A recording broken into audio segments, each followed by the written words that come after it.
Good evening, everyone. Welcome to Doctor and Call for another Tuesday evening. A beautiful one indeed. I just took a little look outside and oh, it's beautiful. Yeah, there's a little moon outside, clear skies.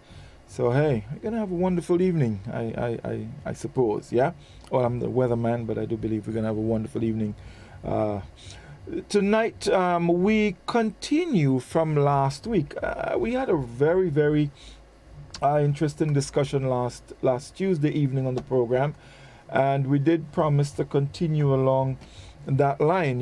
To talk about some of the common conditions that exist, and things we should be doing to help protect ourselves. Last week we touched a little bit on cancer. We touched a bit on dengue and some other mosquito-borne diseases. And of course, we know we're getting ready to enter the rainy season. So, things like dengue and chikungunya and Zika and things like that could be very prominent around now. Of course, mosquitoes, they need water to do their thing, and they don't need much. So, it's very important that we pay attention to all of these things, all right? So it's a good time to say welcome to Doc. Doc, good evening, and welcome again to another Doctor and Call. How are you? I think you're muted, Doc. You're still muted. I'm sorry. I'm using my phone tonight because my computer has it says I have no camera. Okay. So good evening to Grenada, and we're thankful for the rain. A week and a half before planting time, a week, barely 9 days. Yes. Traditionally, Grenadians plant good food, at Corpus Christi, the Feast of the Body of Christ, which is Thursday, June, was that the 10th? Something like that? Yeah, thereabout. We look forward to that opportunity, which is something traditional, but good tradition for all of us. Tradition of planting stuff that you will eat, healthy foods, planting corn, planting peas. Yes, a lot of peas. Corn and peas was traditional, yeah. People plant their little vegetable gardens or big vegetable gardens, and more and more you see a lot of stuff that we never used to have before.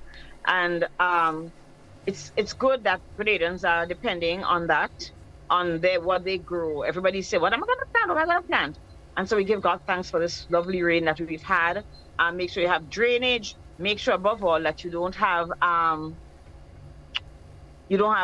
space of mosquitoes. So all cans, and probably a lot of people still talk about mosquitoes because it's one of the things that is going to be a big problem. I mean, I don't see them any place. I think I don't have any place inside my house, but around the house, I live in a rural part of the island, and there's bush and cocoa leaves and whatever it is, and water gathers in these plants and in the little drains that you don't see that are hidden under the leaves, and mosquitoes multiply, proliferate like crazy. Like we said, there's still dengue, there's still chikungunya, there's still Zika that's spread by mosquitoes. We don't have things like malaria and stuff and yellow fever, because most of us have either been vaccinated against yellow fever, or we just don't really have yellow fever hanging around. It's not to say that there's no yellow fever, because there are people who come from what we call endemic zones, areas where there is Zika, not yellow fever, and they may come to Grenada to visit, and you wouldn't know. Okay, so let's make sure, and malaria similarly. So let's make sure that we protect ourselves the best way we can. But we're going to talk about protecting us. I think we should talk about mosquitoes a little tonight and how we protect, especially our children.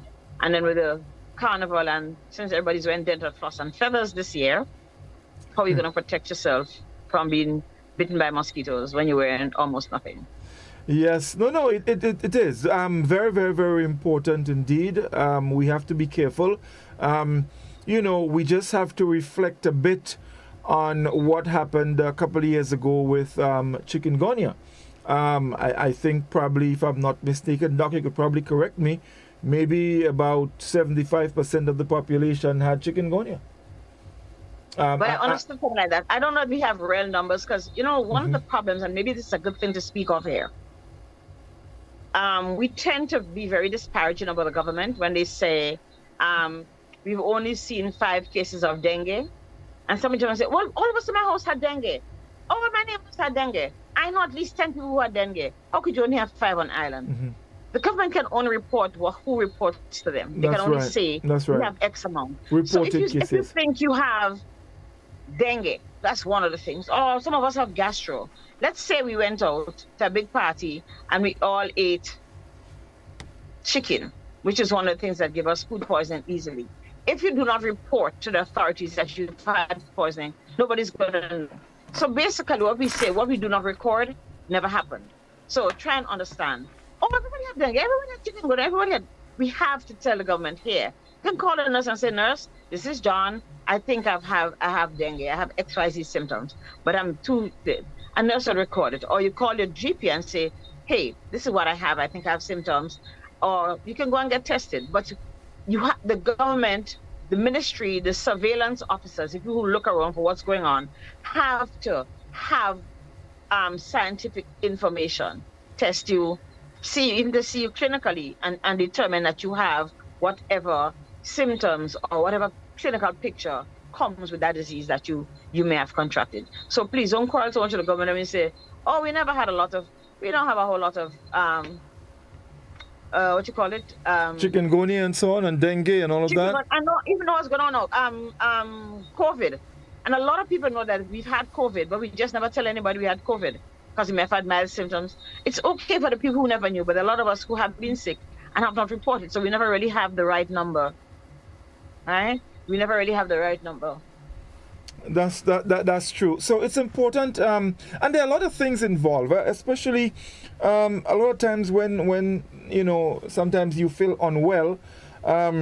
Sometimes instead of going to the doctor, we tend to go to our garden, yes, and drink bush and all of that, and I guess to each his own. But sometimes it's important to have yourself checked so that you understand what is actually happening. You don't want to be in a situation where you feel unwell and you probably go and do your own thing because of what you think, and then you complicate the situation, And it becomes too late, right? You get sick, you get complications. So instead of having the flu and a little, cold symptoms, you end up having a pneumonia because you stayed too long. Instead of having like Zika, mild symptoms, you end up having Guillain-Barré syndrome, which is very, very severe. So it's always nice to go and let somebody figure out, and let somebody who knows what this is about be responsible for you and your well-being and whatever those outcomes, what is going to happen at the end of your condition. Yes, indeed. So, Doc, last week, like I said, we spoke a bit about the cancer, and we did touch on the dengue and so. But I want us to go a little further this week because there's a lot involved, and there's a lot I think we need to remind, ourselves of as it relates to these conditions, because, things happen, and when we don't pay attention, it stays there and it gets to a stage where it probably becomes uncontrollable, and then we know what happens after that. So I want us to impress upon our listeners the importance of paying attention to our bodies, because I believe a lot of times our bodies speak to us. We just don't pay attention. Can you spit it a bit? The truth is, you're probably the only person who knows you. Can we agree on that? Yes. You're the person who knows you best, and some things will happen. So if we want to speak of disease in general, once you're not functioning normal, you start feeling different. Whether you have a headache, or you just feel a little fatigue, or you feel tired, you can't get up in the morning, you feel listless, do I have a little fever? We have to take warning. I'll tell you what I do. If I see one patient comes to my office with something that looks like dengue, I don't know. Right? I call the surveillance officer and said, what are you seeing? So that my own radar can go up and I can look out for more. It also gives you an opportunity to manage my patient better, to do better, to have better interventions for my patient, because I'm supposed to be able to give the quality of care. But even further than that, are we really taking care of ourselves, right? Are we really taking care of ourselves? Are we doing an amount of exercise? Are we eating right? Are we getting the right amount of sleep? Are we consuming too much alcohol? Are we smoking? Are we drinking? Are we having unsafe sex? Are we keeping our house clean? Are we making sure we drink clean water? And when I said we, all of us and our families, whoever we're responsible for, whoever we live with, are we doing those things? Are we feeding our children those plastic wriggly things that they call ramen, instead of just boiling a grain of fig or even some rice, which has its own value? Are we using cheap peas? You know how cheap it is, how cheap peas are? Even a pound of peas costs $5, a pound of meat don't cost $5. And a pound of peas goes so far. We can stew peas, we can make pea soup, we can do a lot of stuff with peas and give our family good nutrients. So are we looking at this? Are we actually being aware of the fact that we have a responsibility to make sure that we stay well? Especially in an environment where we don't have a lot of money. Our country does not have a lot of money. That is the bottom line. Yeah, people could say, oh, they do have money to do this and they do that. When it comes to delivering healthcare, we really have to focus on staying well, on what it is, what does it mean for me to try not to get sick? Are we going to get sick? Yes, we're going to get sick, but we're going to avoid all the things that are avoidable. We're going to take as much control. And a lot of these things, I'm sorry, I'm already fighting with mosquitoes. A lot of these things are going to have to happen at the very primary level, the level where we try and prevent. And that's why I speak about water. And last week we spoke about the former Minister of Education saying no sugar-sweetened beverages in school. And that's very important. But what, children have to drink something while they're in school, running up and down playing, right? Well, first of all, we have to allow them to run up and down and play. But what are we providing? Are we providing water? Is the water clean? Does it have sediments? Does it have bacteria? Does it put them at risk for get? What kind of infection will it make them? Is this water that is contaminated because it's close to a sewage pipe that's broken? And so all those things are very important. So prevention is very, very, very crucial. It's probably it is the fundamental way of us being well. How am I going to prevent disease? Okay? So what we take into our bodies? Are we breathing clean air? Do they have 5 coal pits around us who live in a country? Do they have permission to burn all the bush I see being burned in my community? Why is my child having to breathe in this contaminated air? Please do not smoke in my house. Please do not smoke your weed in my house either. Okay? No tobacco, no weed. Don't come. Do not bring your garage close to my house so there's lead batteries hanging around, dirty oil hanging around. My child can become contaminated. All of those things. Am I taking my child to the clinic to get his regular shots? We can say what we want about vaccines. The reality is that vaccines have saved our lives. And we've spoken about this over and over and over, right? And I also raised the point, summer is coming, and we don't want people to come visiting when they come. Everybody come home in summertime. We're happy. We're very, very happy that our families are here. But we don't want them to bring things that we don't want. We don't want that our babies are not vaccinated against measles, mumps, rubella, polio, and all the things that are free of cost, and that they contract these from visiting relatives. Okay? We don't have the facility for taking care of those diseases when they jump down on us. We simply don't have that high level of care. Polio causes severe paralysis, the inability to move your limbs, especially your lower limbs. We've seen people with polio, we know how they walk, right? It's difficult for you to get around, and it's not something that's going back. It's not going to change. It's permanent damage of the nervous system, okay? And people become paralyzed. They can't walk, they have difficulty using their arms, and it's usually your limbs that are affected, okay? Are we going to ensure that our children don't have that? And in populations like India, for example, it is the grandmothers who make sure that their children are vaccinated. Because guess why? Who will have to take care of the child if the child has has polio. Yeah, yep, The grandmothers, yep, right? yes, So yes, they indeed. had the campaign there in India, in Sri Lanka, right? They are the campaigners for vaccinating our children and making sure that our children do not die from early childhood diseases.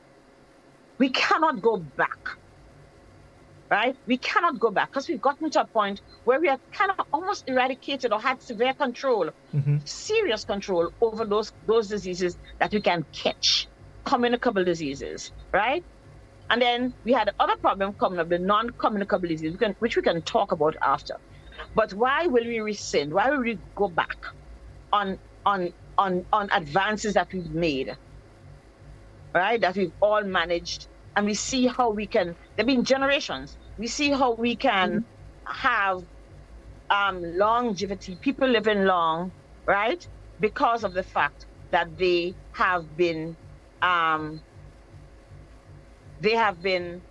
vaccinated as children. We can do this, and we must do this in order to preserve ourselves. We can do this, and we must do this to preserve ourselves, to ensure that we have a population that's healthy, a population that can live its best life, right? A population that can produce and make even better country, so future generations can live even better lives than the past generations have. That is what our responsibility to ourselves and our family is, preventing diseases that are preventable. And I think that since we talk about prevention, it comes to the issue of childhood obesity. Our children being way overweight. You look at them now and you look at, they're chubby. You used to have the 1 or 2 children that are chubby in a group. Now everybody's a little heavy, and it's because we've been eating badly. Right? An adult told me on the weekend that she used to consume up to 4 or 5 sodas in a day. Wow. And she developed diabetes. Okay? She developed diabetes. She recognized, she's telling me, giving me the story, right? And in explaining, yeah, you've been shooting your pancreas every day, and it's trying to control your sugar. And then one day, your pancreas fails. Right? It cannot do that thing anymore. I can't sustain you anymore. Right? And she developed diabetes. What has she done? Changed her diet, lost 40 pounds, exercise, eat properly, and she's gotten control over that diabetes picture that she had. So that's one person telling us that if you eat too much of those starches, the sugars, if you eat too much of the stuff that is not good for you, you actually are going to develop diabetes and develop hypertension, and have heart attacks, and have strokes, and your kidneys are going to fail, and you're going to lose your limbs, and you're going to go blind.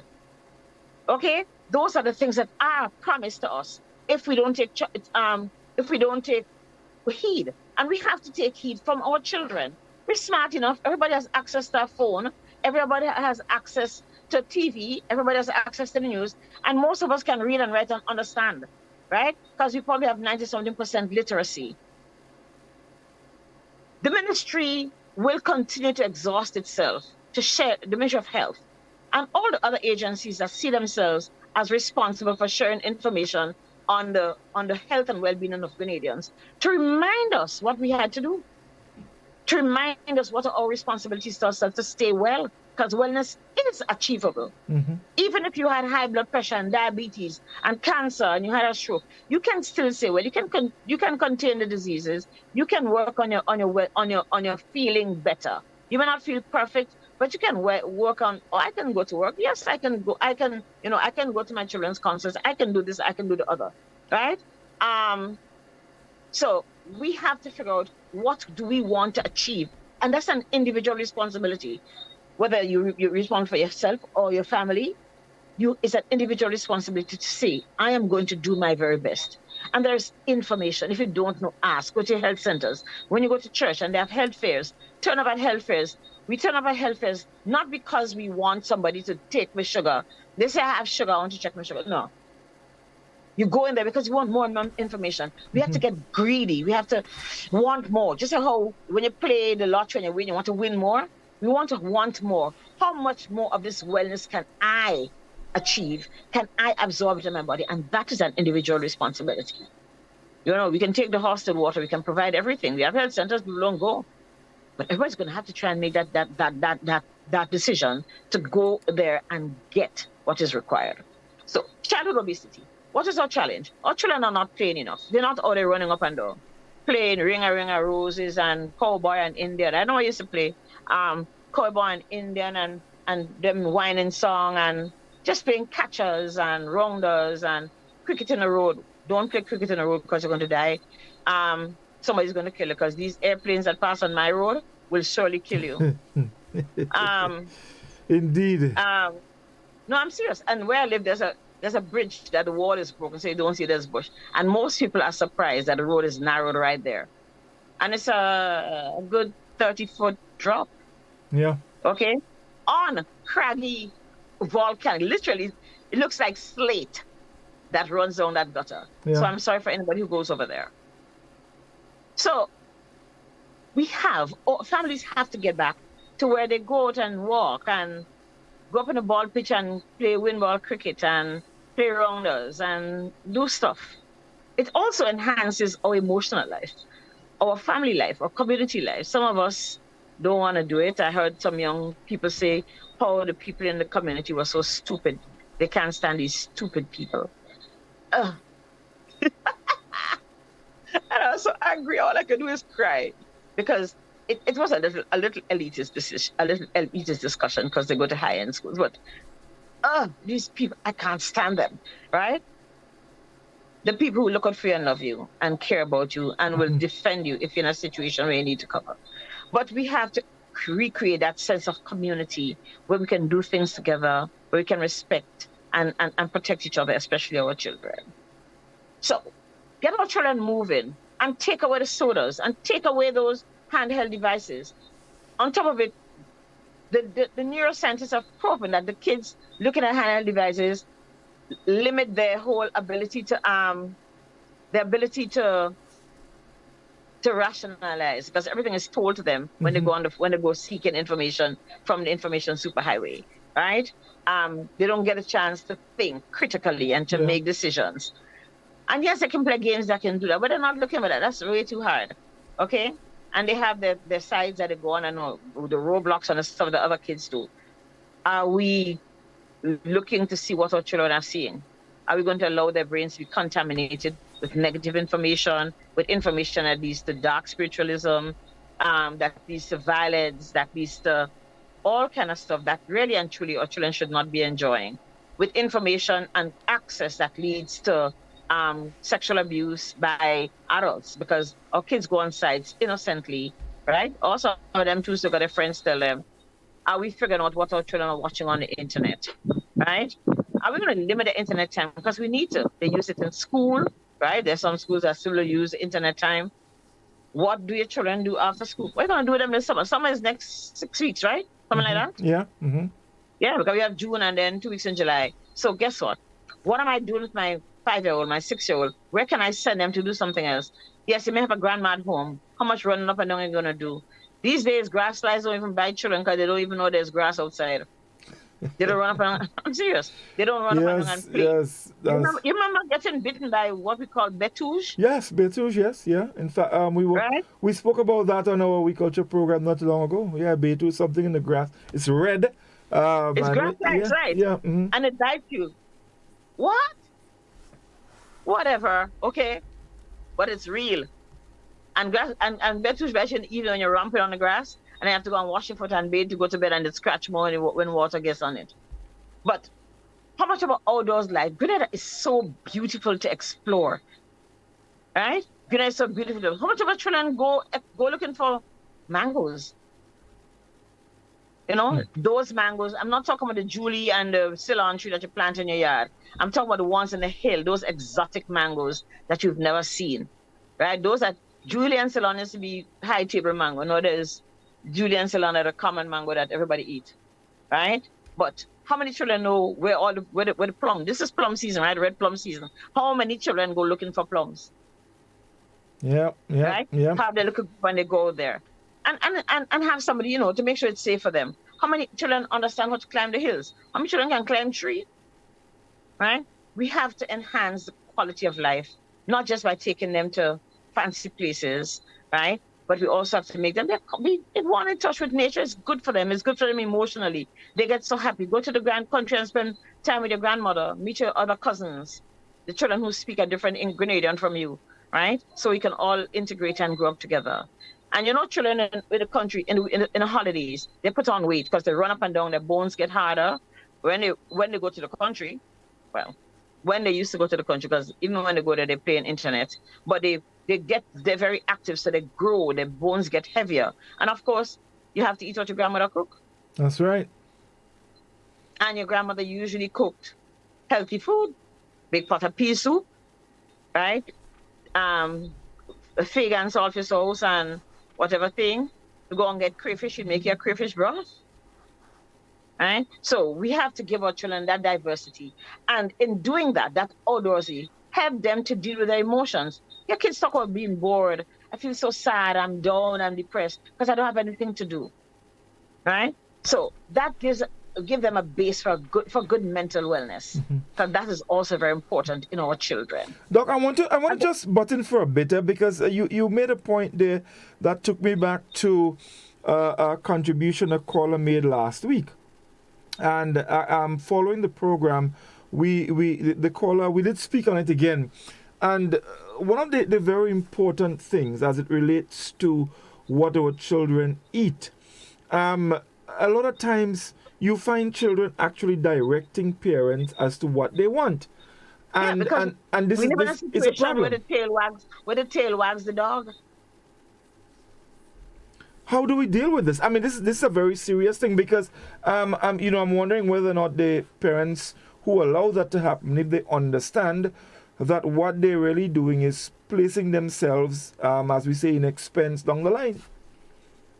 Well, it's not even placing yourself in expense. It's placing your child at risk, at health risk down the line. Well, yes. I mean, and if the child becomes sick, then, of course, as my grandmother would say, you're in expense because every minute you are there by doctor. You have to be here, running everywhere.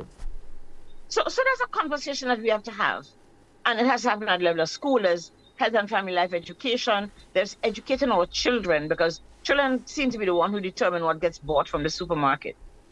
If we can educate our children, it has to start with our children. I know, for example, the Food and Nutrition Council has had several little cooking workshops. Kudos to Mrs. Brown and her team, right? A lot of cooking workshops where kids use local foods to make fancy dishes. Yeah. But these are things they're going to take home and they're going to encourage their parents. So parents need to collaborate with their children. But we also, as parents, need to talk to each other and share ideas.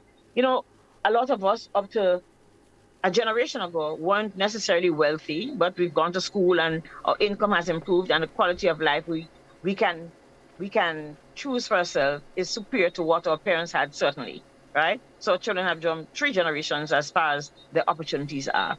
However, as an educated population, we have to make educated decisions for our children. Me, when I grew up, we couldn't even afford condensed milk. It's coconut milk. My grandmother is putting in a cocoa tea. Smart grandmother, right? Yep. Right? Your kids don't need condensed milk in their Milo. First of all, Milo don't need another drop of sugar because of the level of sugar in there. Right? My children don't need no I don't put in no coconut milk in my children Milo. I'm not putting coconut milk in my children chocolate tea. I don't know how many of our children actually drink grenade and chocolate. Because we always busy, despite all the modern technology, microwave, indoor plumbing, indoor kitchen, everything, stove, fridge, blender, you name it, right? We seem not to have the time. So education of parents is very important when we're talking about childhood obesity and childhood wellness. Mm-hmm. Okay, we're going to have to. And it's going to have to be a conversation that people have to talk about. People have to keep in their offices, have to keep in their workplace, have to keep when they go to church. Things you want to share. It's going to have to be a topic. It's going to have to be a topic as to what we prepare. And people don't have to be afraid to say, for me, my children eat saltfish or fish and green fig and a piece of yam. That was dinner with some vegetable, steamed cabbage or salad, okay? And it must look exotic. Like I tell you, when I came back to Grenada a few years ago, I was surprised to discover that oiling was being sold in box. Because oiling is something that you cook in your house, and don't let nobody know it's oiling you cook today, because that's Grenadian food with breadfruit and dumpling. But we've passed that stage, and thank God, it's now exotic. But it mustn't be exotic just for exotics. It must be accepted as this is good food, not a whole calabash of it, but it must be accepted that here, I was reading I was looking at a video that somebody sent. I don't know. No, I think I had it before, and I put it back on my Facebook page on the foods, Grenadian foods, and the foods, oil down, and the different fruits and things that we have here, right? This, I know we have star fruit. How many of us eat star fruit? Do you eat star fruit? Yeah, I have a tree. So do I. But I'm saying, would you give your child a star fruit? How many of us will cut up a star fruit and let's say a banana and put in your child's snack pan so you can have it? All the water, all the vitamins, right? And star fruit does have a lot of water. Very little sugar, right? And sometimes they're sweet. But a nice ripe enough, not too ripe, slice it into stars and put it into the child's pan. And if they had that, they'd have a fruit, they'll get enough sugar, they get enough fiber, they get enough vitamins, and they run up and down and play, and they don't add on any weight. So all of us have to find it easy to go back to how we eat traditionally. It mustn't be just a gourmet showing off situation. There must be a situation of this is how we eat, this is us Grenadian, and that is how we feed our children, right? Maybe we'll have to teach some of our young mothers and caregivers how to prepare meals for children, so that they could understand that, hey, this is easy, because most of our meals are very simple to prepare anyway. And there's another thing that we do in Grenada, right, that my friends would laugh at me. The fabulous one pot. Yep. The fabulous one pot of all the goodies. What do you put in your pea soup? A lot of stuff. I like the breadfruit when it's a little young. Not too full. I like that. And of course, were you talking about what? For meat or just? What you put in? You're going to make a pot. Let's say you're going to make a pot of pigeon pea soup. Mm-hmm. What are your contents? No, so I must have dumplings. And if I have what we call pasu dumplings, all the merrier. In fact, I have a plastic bag of, you know what's pasu, Doc? No, sir. Cassava. That's the only thing you asked me about that I don't know, so go on. Cassava. Yeah, I have, yes.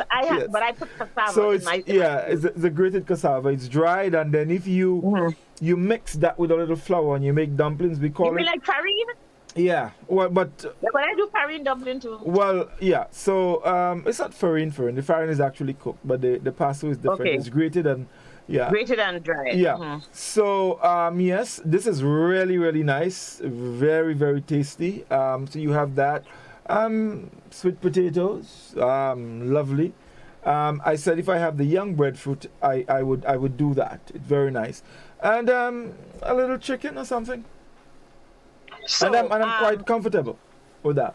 So I don't necessarily I might put a little piece of pigtail or something, or I want to say corned meat, just for flavor, when I'm cooking my peas. But I use a lot of green seasonings, and I put raw peanuts into my soup. Really? Okay. Yeah, and if you had like barley or one of those things, you can actually add it. So it gives you content, right? A lot of green seasonings. I don't use white dumpling. I don't like white dumpling on the next day. It gets too soft and I don't like it like that. I do use cassava. I may make farine dumpling, but I usually use fresh cassava or cassava that's peeled that I buy in the supermarket because of the convenience of it being peeled. Plantains. I don't like my sweet potato boiled, so if my sweet potato is baked, I'm good. Or cooked in the microwave. Tanya, dasheen, those are the things, yam, I put into my food. But that's a whole lot of food. That's it has a lot of starch, and I'm very aware of that. Okay? So you make sure that you have, if I cook a whole pot of soup, I'm certainly giving at least half of it away, at least. Right? My household isn't large, so. But that's all food that comes from Grenada. Right? And you have a decent bowl, and that's a meal. That's a meal with proteins. That's a meal with the right amount of carbs. That's a meal with some vitamins and stuff that comes out, right? And if you cook soup, there's a lot of water in there, right? A lot of kids don't drink soup because we haven't taught them that they can have soup. And you don't have to have the soup. You can have the food that's cooked in the soup, right? If they don't want to have the soup, they don't want. But a lot of our children don't drink soup because we don't cook soup at home. Right? A lot of our kids don't drink soup because we simply do not prepare soup at home. So I'm saying this to say, look, we all have different ways of preparing foods, okay? We cook a pot of pilau. A pot of pilau is a full meal. That's right. Put vegetables and stuff in there. We cook oil down, one pot, vegetables and stuff. And those are the things I think we need to promote among, because it's not as expensive as only cooking different things, you know? And sometimes we watch other TVs, other stations, foreign stations that tell us how to do this gourmet stuff, that gourmet stuff, and we try to do that. And that's okay. But when it comes to what is sustainable, I think eating our foods, what we grow here, is very important. That we include it in our behaviors, in our daily lifestyle, the things we have. Get up in the morning, give your child a fruit. You don't have to give your child no apple. Banana have fiber. Oh yes, excellent. And talking about that have more fiber than apple. You mentioned it today. And we have sapodillas that have you open a sapodilla and see all the strings. That's fiber. That's right. Right. We have damsel when they get ripe. They can be eaten, or you can use them to make juice. Guavas. Guava has 15 times the amount of fiber as an apple. You go figure. So you guava is extremely good. Very, very, very good. Yeah. And when guava season is coming up, so there'll be a lot of guava around. What do you do when you have surplus guava? You cut it and put it in your fridge. So you have for later. You can put it in your when you want to make juice. You want to make that's right. Yes, smoothies, guava juice. Yes, guava juice is really good. So we do have the stuff, and I tell people. So the Jamaicans have a habit when they buy a home, like they're in a housing development, right? And you don't get a lot of land. But everybody plants a breadfruit tree, a coconut tree, a lime tree, a pear tree, and an ackee tree. Okay? Everybody plants all of those trees in order to have food for their family. Right? Everybody plants all of those trees in order to have food for their family. So we need to follow on those kind of behaviors. How can I ensure that when I build my house, when I have a house, what do I plant around my house to make sure that there's always something? How many of us are actually going to be planting peas and corn outside? It doesn't have to be a lot, No, if you can reach a pound of peas for the week, that's good. You can make rice and peas, or you can make pea soup, or you can make stew peas as a side dish, and you can plant 2 pumpkins and it grows. You get 6 pumpkins on the vine, whatever. Those are the things we have to do. And I need to share this as community.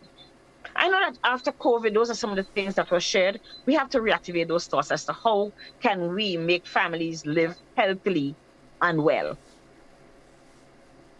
Very, very, very important. So, Doc, let's take a short break. When we come back, we'll chat some more. Stay with us, folks. We'll be back with you in just a moment.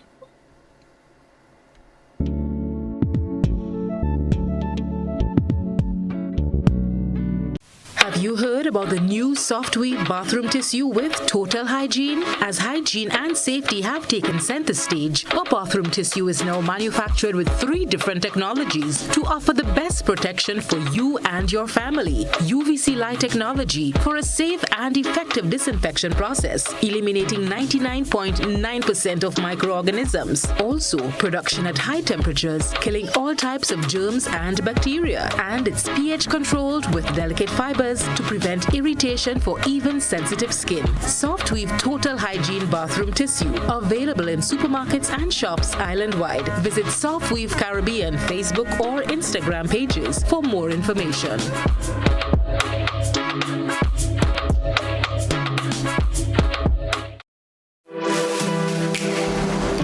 Here is a little known fact.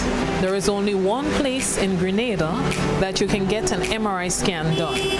That place is Spicile Imaging Center.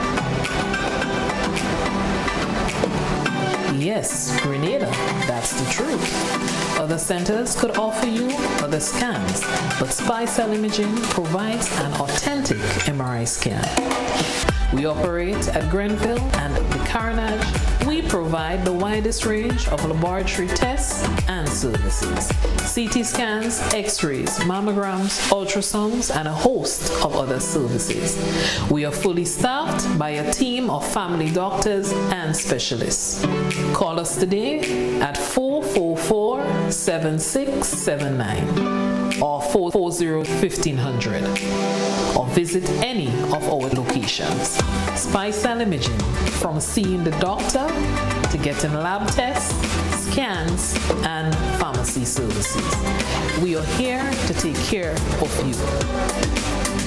Rhythms of Spice is back Sunday, June 11th, 3 p.m. at Mount Cinnamon Lawn. A spicy, classy explosion of Grenadian talent featuring Project Music, Fahrenheit, Zorina Andel, Godson Brown, Cool Jazz Band, Angel Hobbs, Tivoli Dancers, and special guests Tony Paul and Vonette Bickford from Trinidad. Rhythms of Spice, June 11th, 3 p.m. Mount Cinnamon Lawn. Tickets $50 on sale at Grenadian Optical, St. George's, Art and Soul, Spiceland Mall, Gittins Pharmacy in Granville, and Go to Fed. More at the door. Children 12 and under free. Sponsors: Grenada Tourism Authority, Ministry of Culture, Kalinago Hotel, Hubbard's, GBN, Boss FM, Real FM, HD Sounds, Danny D, Bridens, Independence Agencies, Gabriel's Rental, Cafe Skyline, and Comon Medical. Walk with your picnic chairs and beach towels.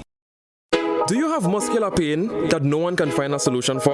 Are you tired of taking meds for joints and other pains? Hills and Valley Medicare Center on Grenville Street, St. George is here to help you heal. We will help you map a path to your full recovery. Visit us Monday to Saturday for a consultation with our on-site doctor, physiotherapist, and massage team. You will be glad you did. Our Medicare Center, a proud member of the Hills and Valley group of companies. On the hilltop or in the valley, we are with you wherever life takes you. Hills and Valley Pharmacy. Your health is our business. Your dream home is taking shape right before your eyes. From the foundation to the roof, every detail is carefully crafted to bring your vision to life. With ACB Grenada Bank's mortgage loans, you can turn your dream home into a reality or unlock the power of your home to empower the next generation. Our team of financial experts will guide you through the process to help you find the best financial options to suit your needs. So, whether you're a first-time home buyer or looking to upgrade your current one, trust ACB Grenada Bank to make your dream home a reality. Contact us today to learn more.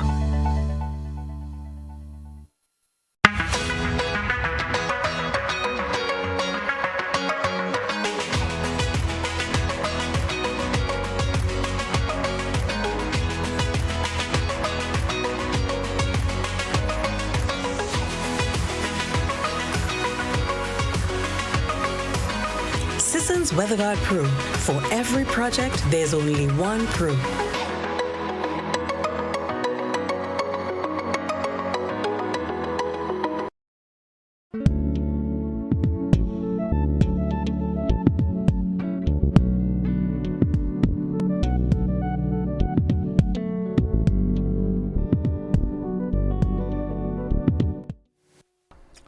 Welcome back, everyone. It's Dr. On Call. And we're just continuing our discussion from last evening, touching on a number of different things that are of importance. And, sometimes there are things that appear simple.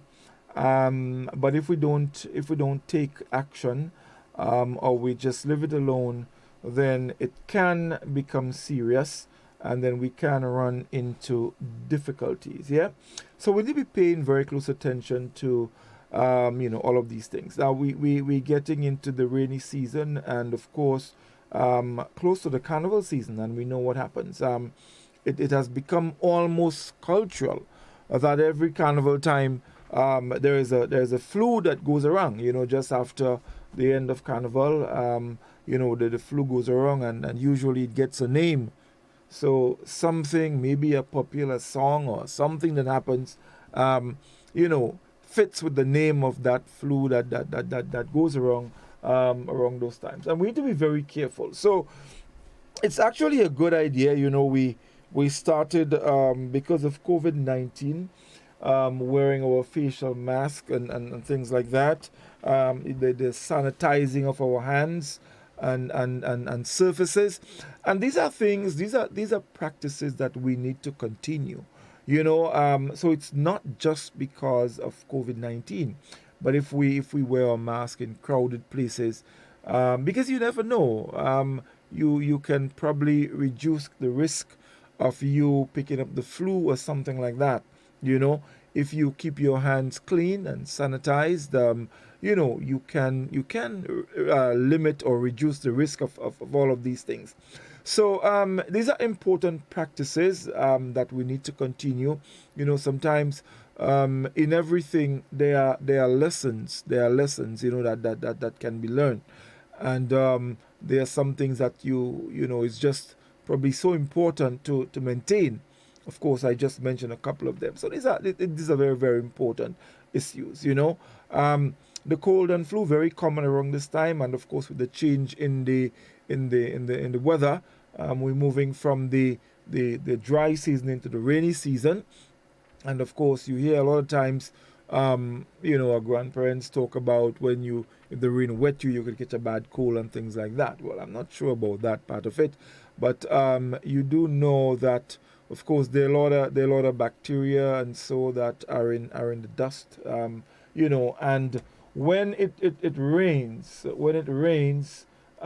lot of these things they escape, and they're in the air, they're in the atmosphere, and so you can pick them up. So it's always very important to pay attention to things that you do. Listen to your body, pay attention. Our bodies do give us signals, and if we pay attention, we definitely can pick up on things very early, and it can help us to prevent things from escalating or getting worse than it really ought to. So we need to pay very close attention to all of these things. So Doc, just before after the break there, just before we got you back, and we did experience a little thing there, I was just making reference to the fact that we are now entering the rainy season. We are also in the carnival season, and we know what happens around those times. There is the almost, and I made the point, it's sort of almost cultural, that every carnival time there is a flu that comes with it, and we need to be very careful about that. So, Doc, are you able to hear me well? Can you hear me? Yes, I'm hearing you. Right, I'm hearing you. I'm having a lot of challenges. I've lost my other phone actually, and I don't have background blur. No, well, actually, it's not bad. So we can definitely go ahead. So yes, I was making reference to the cold and flu that comes around at this time, At this time, right? Yeah. So there's the weather has changed. It's been very hot for one, and we will get colds, common colds. We'll get common colds just by change in temperature. Right. That inflammation that's causing our airways. We have to be aware. A young lady told me recently that when we had COVID, her allergies, that's the best time she lived. She never got sick. But she was in my office with her nose all over the place, runny, just really uncomfortable, congested, heady, sinuses inflamed, you name it, very unwell. So I would advise the people who are very prone to getting colds, wear a mask. It's proven that your mask can actually deter, especially a lot of us have the colds. I don't get colds, for example. I might get hoarse, but that's just my allergies once in a while. It doesn't mean that I'm not carrying the virus that gives you the cold. I just don't get sick, right? So we talk to each other and we share by droplets from our mouth, whatever virus is going on. And we've had a lot. We've had H1N1, we've had influenza, and a couple other of their cousins hanging around and making people very ill. Ill as headaches, fevers, loss of appetite, sore throat with really ugly throat, swollen tonsils, look like you take breeze and spray in there because there's this white stuff, right? that's on it all over, okay? The throat, and people just sick, especially the fever, right? The truth is, we can avoid it. And I think some of us, a lot of us should still wear our masks, okay? Because there are a lot of stuff going around. But you also have to make sure that your immune system is prepared to handle these things, right? And again, it comes back to what's your nutritional status like. Are you taking all your vitamins? Are we having fresh fruit and vegetables? Are we giving our children what we call fruit juice that come from some box, that come from a place that don't have no fruit tree? We have a lot of fruits around that we can make juice with, right? Which we should try if we want to give our children. Or give your child a fruit and give them water, right? Give them fresh water to drink. It works, all right? If your child has a cold or flu-like symptoms, whatever, keep them home. There's no need for them to go be kind and share it with the 30 children in the classroom, right? There's no need for the children to go and share it with the other children in the classroom. It means we'll never get back to normal. Because when you give 3 this week, they go home, another 3 get sick, and it goes on and on. If you send your child to school with fever, because fever indicates that something is going on, right? If you send your child to school with fever, it means you send them to share something. And yes, I understand very clearly that some parents just don't have what do I do with my child when he gets sick? Where do I go? That's one of the things we're going to have to work on as a nation that's developing, okay? Are we going to let parents have time to stay with their children? Are we going to have facilities that children can go when they get a cold? How are we going to do it? How are we going to make it look like, the whole globalized thing, like our neighbors? What do they do when children get ill? Okay? I'm sorry. So we're going to have to figure out what is going on with our children, how we make sure that our children can be taken, because our kids would get sick, all right? If a parent gets a cold, you don't need to be all over your child, kissing him. Not kissing your child for a day or two is not going to kill him from lack of affection. Plus, if your child has a cold, yes, you want to cradle him and say, but you don't have to get a cold. You can take care of yourself to prevent. Because if you're a single parent in the house and your child gets sick and you get sick, who takes care of both of you? Think about it, all right? So, for the cold, common cold, runny nose, you might have a fever, you feel sick, the malaise, you don't want to eat. When your child gets better, guess what? When your child gets better, you have to kind of put a padlock on the fridge because you want to eat everything that's there, all right? But while the child is ill, there's little appetite. Clear broths, juices, water, lots of, sponge them down, especially if your child is very small. If you have a child between the 6 months to like 4 years where they get febrile seizures, they get fits related to fever, you have to ensure that you keep that. And they can in that age, between 6 months and 4 years. So you sponge them down. They're going to bawl, put a cold compress on especially on the temples, because you don't want that brain to get too hot so the child has a fever, has a seizure, has a fit. Okay? That's one of the things we want to prevent, especially in our children, so that they can, their brains can grow normally despite having had a fever. Because I've seen children who have had recurrent febrile seizures, as we call them, have some learning difficulty because they do damage to the brain by having recurrent fever. So once a child has a fever, start putting cold compresses, give them cold drinks, take off all the clothes, keep them on a little bit of clothes, keep it a nice, a nicely aired room, cool breeze blowing. Yes, good ventilation. The fan is not going to kill them. The fan is not going to kill them. They feel chilly for a little while they have the fever. Put a cold compress on the forehead, under the armpits, get rid of most of the heat, especially on the temples. People put it on their forehead. No, you want it on the temples. That's where you have all the blood vessels and the brain is right behind the muscles. So you want to do that and make sure that you protect your child's brain, right? Panadol works. You don't want to give your children Panadol, but Panadol or Tylenol works for fever, and you give the child as indicated by the pharmacist. You don't just, dose them down with thing. Panadol you can give up to every 4 hours, but it's important that we rehydrate our children. You have to give them fluids, because when they have fever, a lot of their body fluids come to the skin and get lost in the skin, trying to keep the body temperature down. Okay?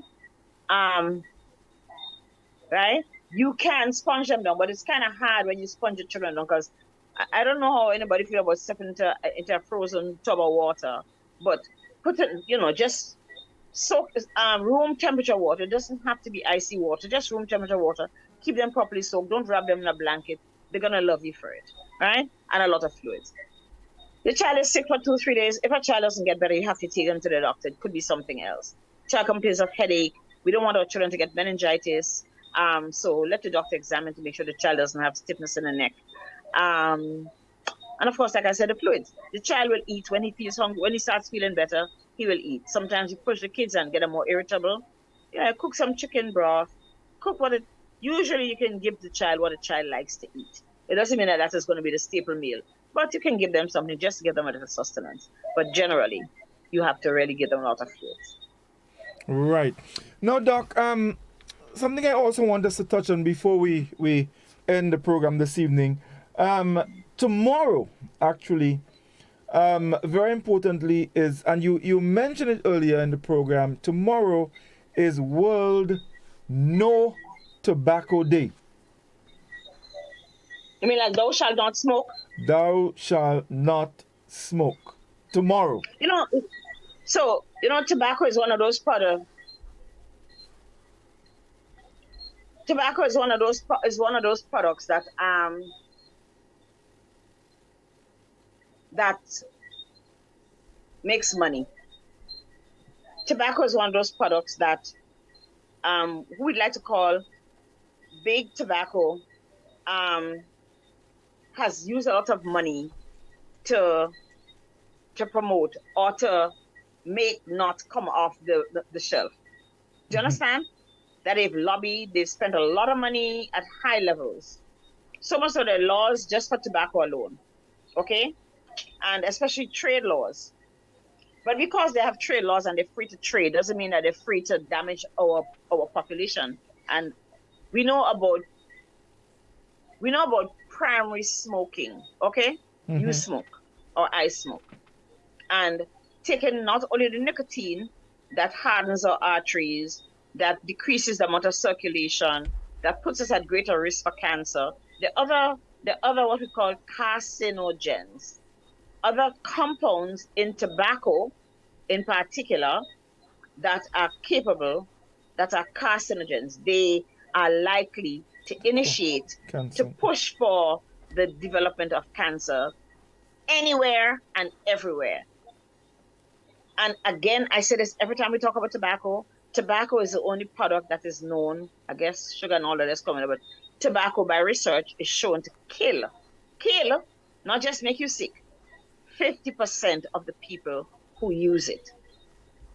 So not only cancers, but it's going to make you have damage to your lungs. If you don't have lung cancer, you'll have emphysema, where your chest gets big and you struggle to breathe because you have damaged so much of your lungs. Mm-hmm. And that bigness because you've been over years struggling, using your muscles. So these muscles between the ribs get enlarged. And what you have is just a whole lot of dead air in there that's not circulating, that's not exchanging properly, because so much of the little bulbs through which the oxygen is exchanged with carbon dioxide in the liver, in the lung, right, are all broken down. Okay, your lungs start to look like popcorn. Tobacco will make you, we said, develop cancer, decrease your vision. You just name it. So that is why no tobacco is the only kind of tobacco we want to have. Recently, and we mentioned this last week, in the last, I want to say 20 years, probably a little more, developed the delivery of nicotine, because nicotine is the addictive substance. If you smoke tobacco 3 days, by day 4 you have to have more tobacco, okay? And you've seen smokers, they come out and literally trembling because they've been in this building and they can't smoke, right? So the whole nicotine is that to which we develop addiction. Mm-hmm. I gotta have it. I don't have it. You literally tremble because you need to have a tobacco. Now, you need to have a cigarette. But there are other sources of nicotine, and we'll talk about this after. And because people develop addiction to the nicotine, they seek out the tobaccos because they know that's the source of nicotine, right? But it has its own challenges. I remember one of my professors at Boston University saying to us that as a teenager in South Boston, going to a predominantly black school, the people from that big tobacco company came and gave them tobaccos.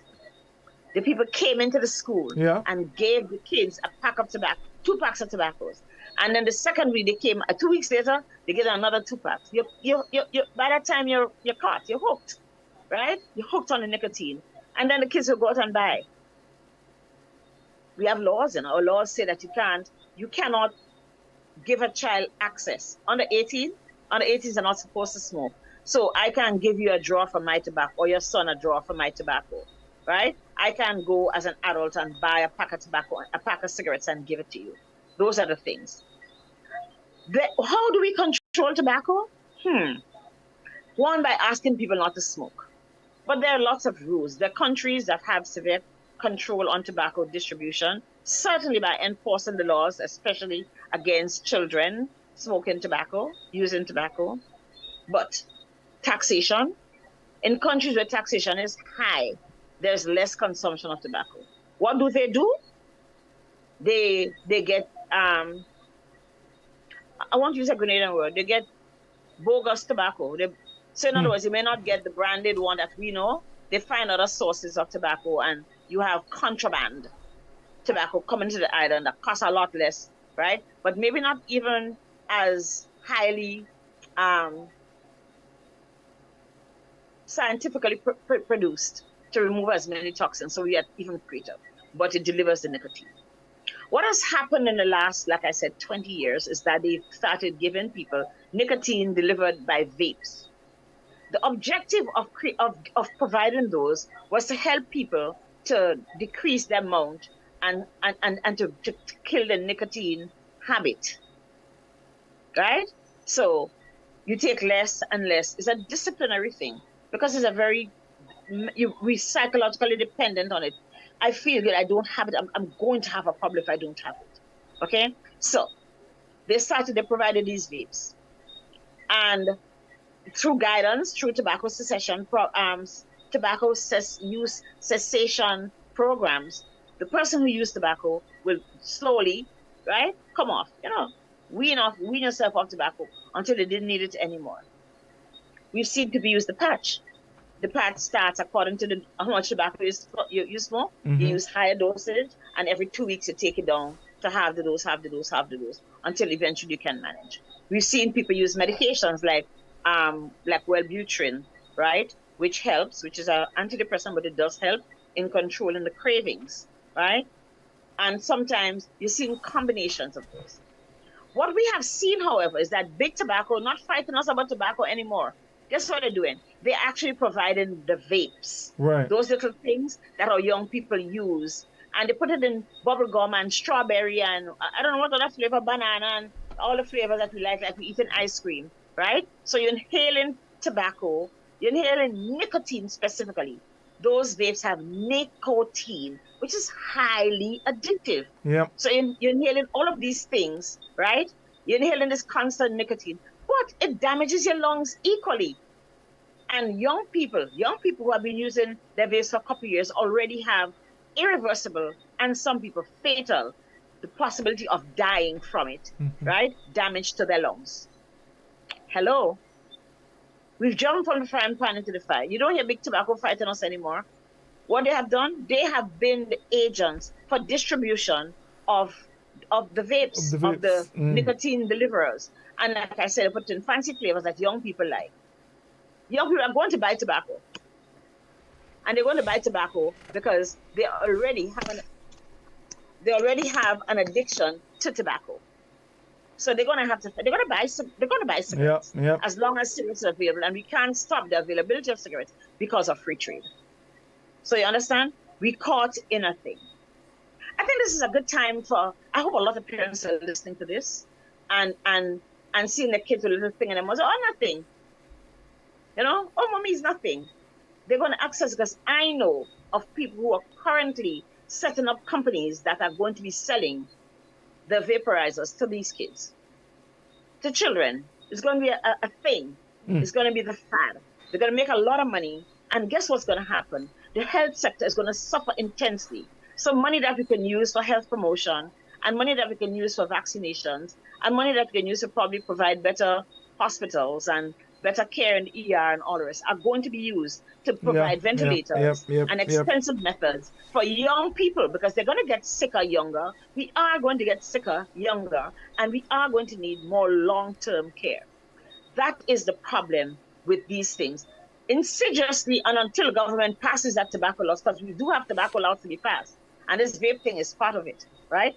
Until the government gets real, okay, and passes the laws that ban the use of vapors in our community, right? Our children will innocently be drawn into that negative culture, because, you know, if my friends do that, I need to do it too. But our children will be negatively drawn into, that negative and downward spiraling culture, and their own health is going to fail. That's right.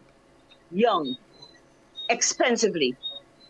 So I hope parents are listening. I hope tomorrow, that's one of the things that will be discussed on World No Tobacco Day, right? Because nicotine is the thing that makes us use tobacco, because nicotine has that strong addictive capacity.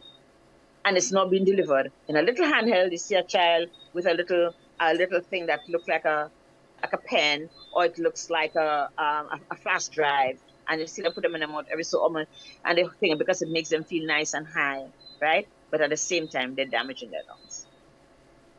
You know, Doc, this is so very, very important, and I really hope people are paying attention to it, because you know, sometimes we take these things just at the surface and we don't realize the underlying danger. And this is what is happening here with this whole vape thing, you know. So it smells, the aroma is wonderful. You get what, the cinnamon and the vanilla and the all different flavors. It's there. And underneath that there lies the danger. There's death. Yeah. Only there's death. There's real death. And I've seen young people in the US make petition to younger people, asking them, please do not get hooked on this thing. People who have been dying, who in hospice, they're going to die because their lungs can't function anymore, right? The lungs is paper, broken up hard, and have lost all the little air pockets, right? Ask young people, do not get involved.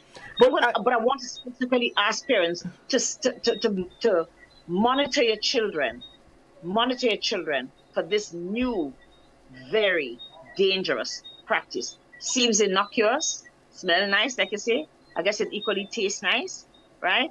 But be very careful, because our children are heading on that downward spiral to severe lung damage. I want to just take it a little further. Nicotine. Hold on, you're still taking nicotine into your system, so it still means that your blood pressure is going to go up. You're still at risk for developing cancers. You got me? You're still at risk for having damage to your circulation in general, because nicotine hardens your arteries. Nicotine hardens your blood vessels. So when you start using nicotine at 16, you're in trouble? Mm-hmm. Actually, you kind of preempted me, because what I was about to ask was some of the value added, so to speak. You know, and I want folks to understand what I mean, of using these things. And you went on to speak of hypertension and so on. But in terms of other lung disease, I mean, we know of some serious respiratory problems. Does the use of things like that make you more vulnerable to yes, other respiratory conditions? You just have so much lung damage.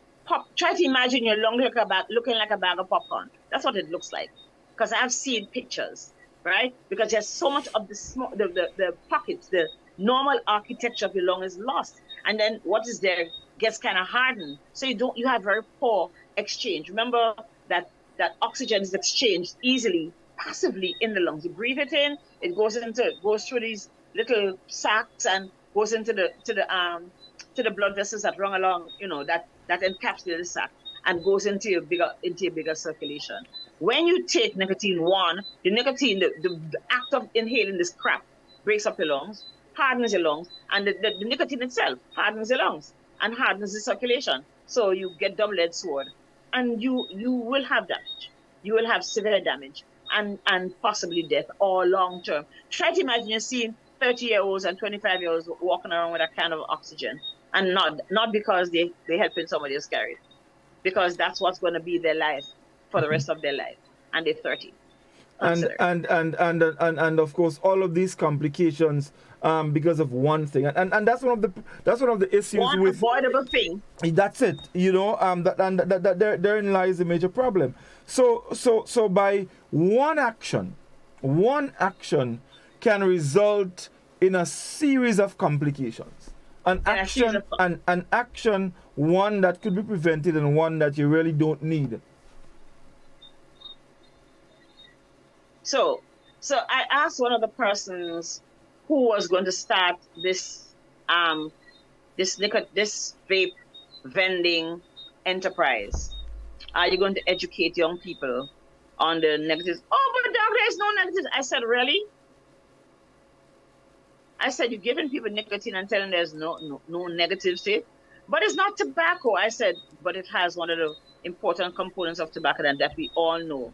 And we have seen the studies as to what just inhaling a vape does to you. It's usually, some of them are very high temperature, and that heat into your lung can cause damage. And of course, I saw a guy, and in 5 minutes he had vaped 3 times. And I asked him what was it, and he was very face-tuned, but I was okay. I just wanted to say, and I said to him, that is going to kill you. And he wanted to tell me bad word, but I probably couldn't figure out which one he should tell me. So he just walked away. Now, folks, it's very important that you pay attention to that information.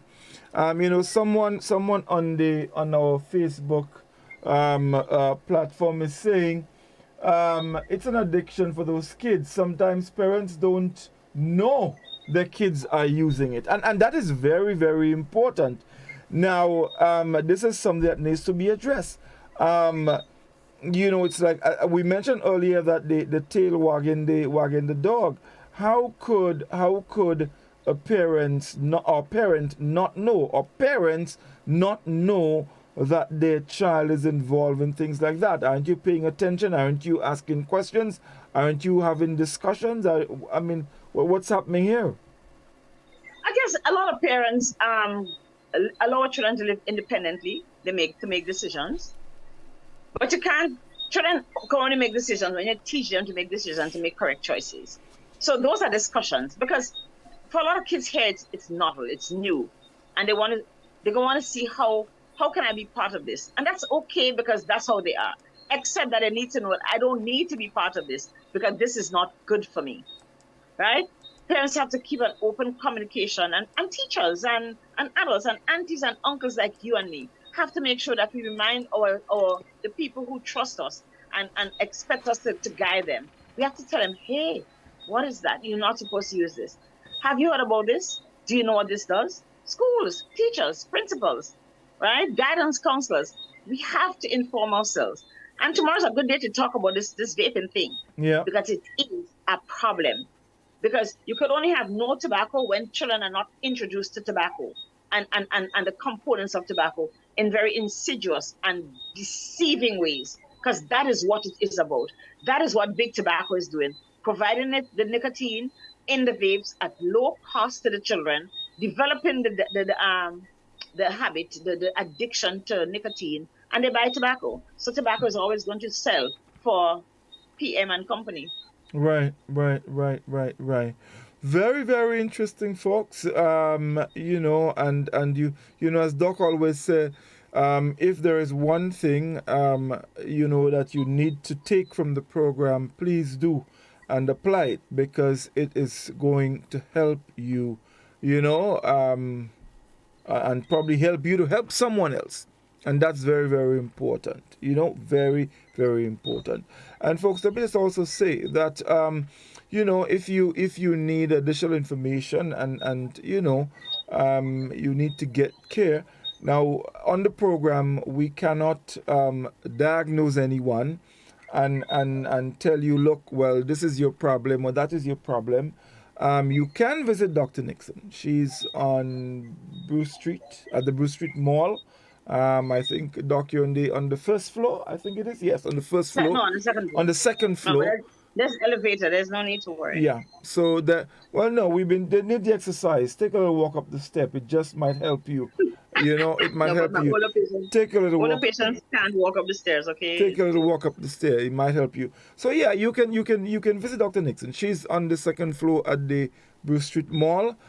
Because don't just take what we tell you here. It's information for your own edification. But when there is a problem, when you don't feel comfortable, when you feel unwell, don't just take it for granted and go outside and pull some color velo or some man better man or some whatever it is and boil and drink and fine.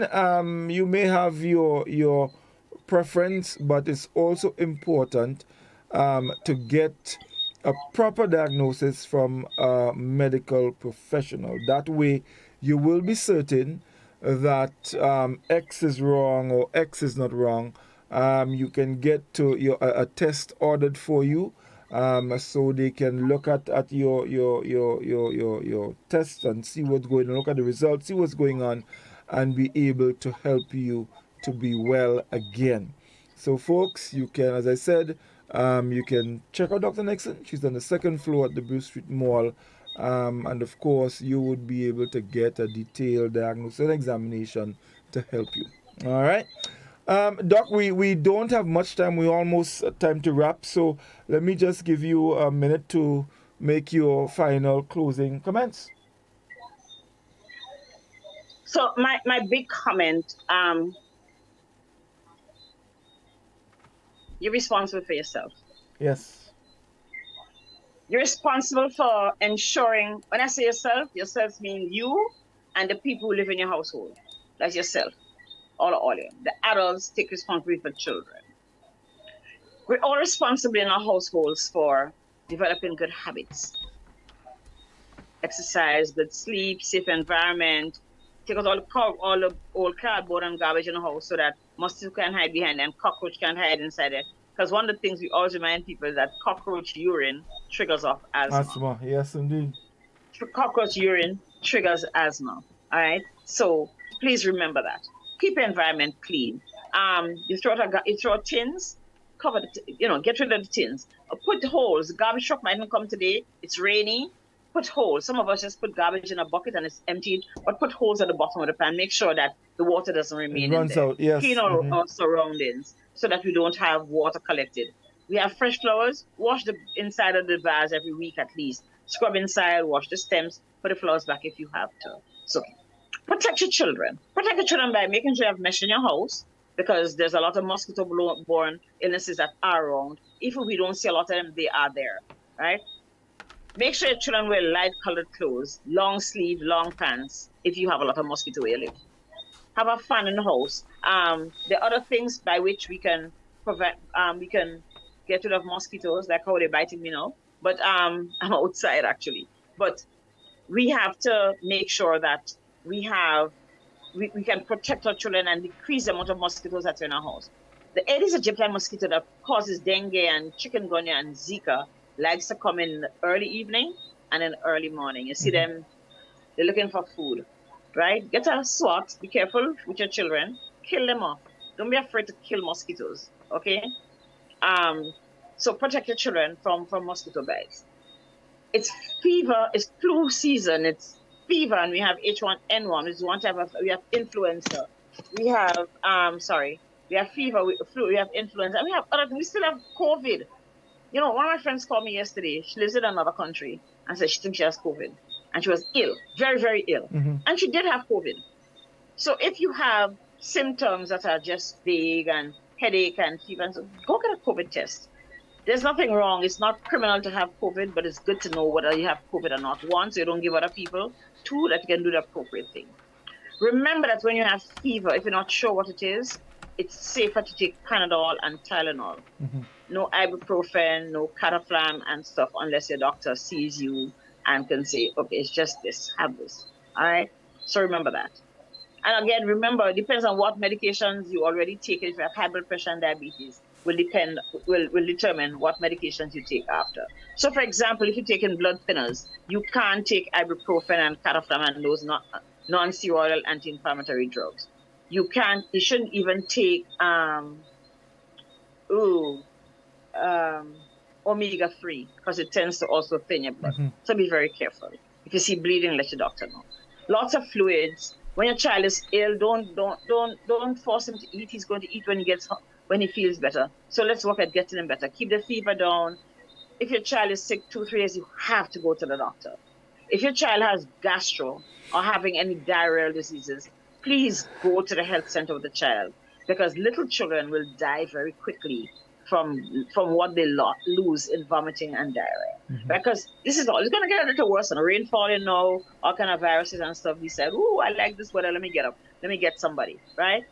Teach your children hygiene. I heard you telling people, teach your children hygiene. Washing your hands, right? Staying away from people. Coughing into your sleeve. Cover your face. Cover your face. Cover your face. Cover your face. If you're not sure what's going on, right? Especially if you're prone to having those things. And eat healthily. Let's start eating healthily. Let's start back the healthy life. Let's start back walking to church, which is half a mile down the road. Meet other people and we'll say good morning to our neighbors. And drivers, please drive slow and people walk into church, because you guys ought to kill everybody on the road. But let's start going out and interacting. Make our children go outside and play. Lock up the TV. Take away the handheld devices.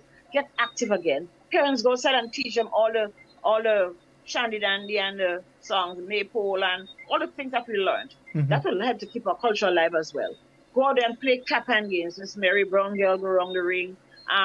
Who stole the cookie from the cookie jar. Those are things that are part of our culture that make us, you know what they make us do? They make us laugh. Yes. And when we laugh, we breathe. And when we breathe, we feel good. All those endorphins are released and we feel high, right? Let's play around Rosie and fall down and have awkward pictures of ourselves having fallen down, but laughing nonetheless. Okay? And above all, let's remember that it's important to keep our spiritual lives intact. A lot of people having a lot of challenges, find someone to talk to. I'm concerned among the amount of people who are depressed, who feel that it needs to continue. If your company or the agency that you work for has an employee assistance program, please use it. There's no need to be not trusting. I have used employee assistance program when I had challenges where I worked in a company. It was very important for you to go to somebody who can talk, your company will pay for, who has no right and who will never, by virtue of their contract as a professional, to share your private information with your boss. It's also very healthy that you can actually be at work and have your work problems solved. Right. The problems that you're not coping. All right. But it's raining. But we still probably need to boil our water. Okay, we probably still, because I know we get a lot of silt into the water that comes into the pipe. All right, hurricane season starts 2 days from today. You should already figure it out. And I guess we can talk about that very soon, about preparing for hurricane, the emotional part, the physical part, and all the rest. We will talk about it here at Doctor on Call, making sure you have your medications for your chronic illnesses, making sure you're storing enough water, making sure your house is safe, right? Or you have a place to go. You understand, where do I go? Right? Making sure that you move first. If you're pregnant, if you have disability, that you can't get to a place of shelter. Those are the things we talk about after, but I want you to consider, how do I prepare myself to be alive at the end of a possible hurricane? Yes, indeed. And so good night. And I really hope that we remember, parents, look out for your children. Speak to your children about this nicotine deliverer, which is about to kill off our young population if we don't take stock of it, right? Now. Which yes, should be made illegal. That's my term. I think it should be made illegal, that nobody should provide vapes to our children. Only people who are on nicotine, on tobacco cessation programs should have access to those, and that is for a limited period. Right. So, thank you very much. Yes, indeed. Yeah. Well, folks, we thank you very much for staying with us. That's all the time we have for this evening, but you can join us, of course, next Tuesday for another Doctor on Call. Thank you very much, Doc. It was indeed a pleasure, and we look forward to being back with you to share more information with you come next Tuesday. All the best. Do have a good night. Broadcast.